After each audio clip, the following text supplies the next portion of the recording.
Hi, my name is Allison Berryman. Today I want to talk about polyamory. Polyamory has been a really big part of my life for the last 8 months or so, and I plan on having it be a big part of my life for the rest of my life. It's made a huge difference in the health of my relationships and has brought a lot of wonderful people into my life, but nobody talks about it, so I want to share my experience with you. If you don't know, polyamory is the practice, desire, or acceptance of having more than one intimate relationship at a time with the knowledge and consent of everyone involved. This means it's not swinging or wife swapping. It's not an open relationship. It's not just about the sex. And it's definitely not cheating. This is a picture of my husband and I. We got married on June 3rd, 2018. We've been together for 8 years now, and up until last year, we were monogamous. But we had a couple of problems. When I was 19, I was diagnosed with anxiety and depression. And when you have a mental illness, you have some unexpected side effects. For me, one of these was sex aversion. That meant anytime my husband tried to be intimate with me, I would push him away. And when you can't be intimate with the love of your life, it leads to problems.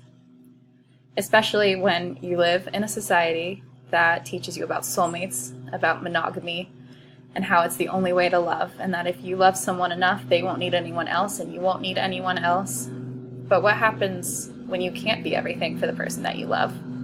In a society like ours that focuses on monogamy, it just feels like you're not good enough, like you're inadequate.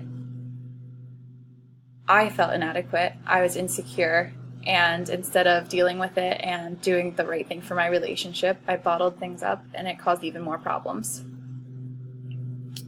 So a few months before we got married, we started talking about some solutions because we didn't want to live like this forever, but we knew we wanted to be together forever. We tried a couple different things. We tried to fix it just between the two of us, but that wasn't seeming to work. So eventually the idea of an open relationship came up. And in our head, an open relationship is just about sex. Not necessarily just casual sex, but maybe friends with benefits, somebody you have an ongoing relationship with, but not an emotional relationship or a romantic relationship. That worked okay for a little while, and it really helped us get into a better place in our relationship. When we were out with other people, we had the chance to rediscover the enjoyment of being intimate with other people without the pressure of trying to fix our relationship at the same time. And when we were out doing that, we could bring back that confidence and put it into our time together. Unfortunately, neither of us are a big fan of casual sex. I don't like seeing somebody once or twice, only having sex with them, and then never seeing them again. It feels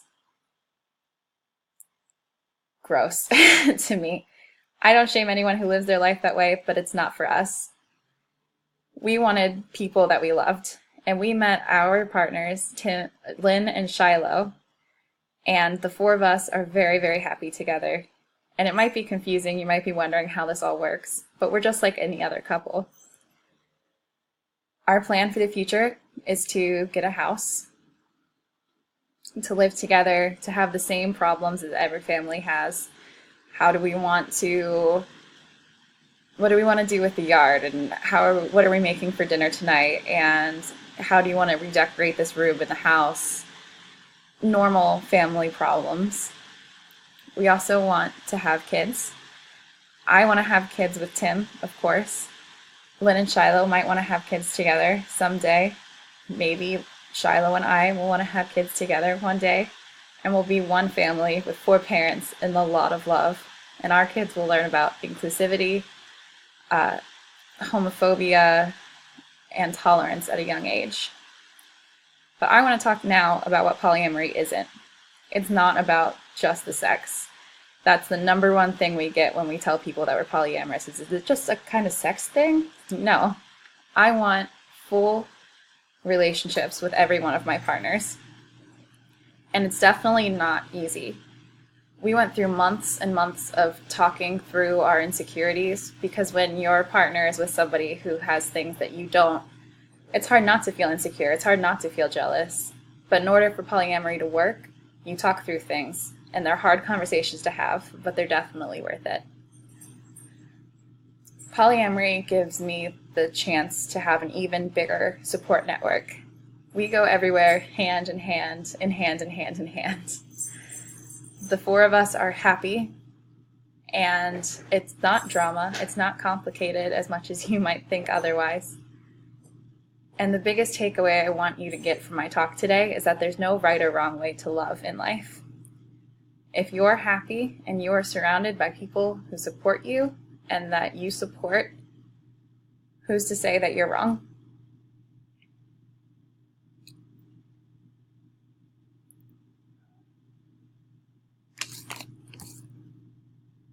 Polyamory isn't for everyone, and I don't mean to say that monogamy is bad.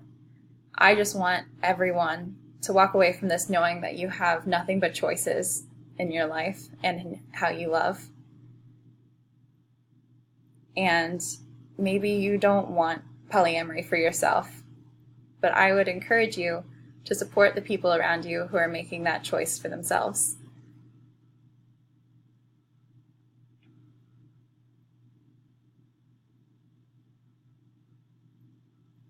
In conclusion, polyamory isn't going to fix every problem. Neither will monogamy. No relationship is right and no relationship is wrong. You are right as long as you are happy and you're not hurting anybody. Love is the absence of judgment. Thank you.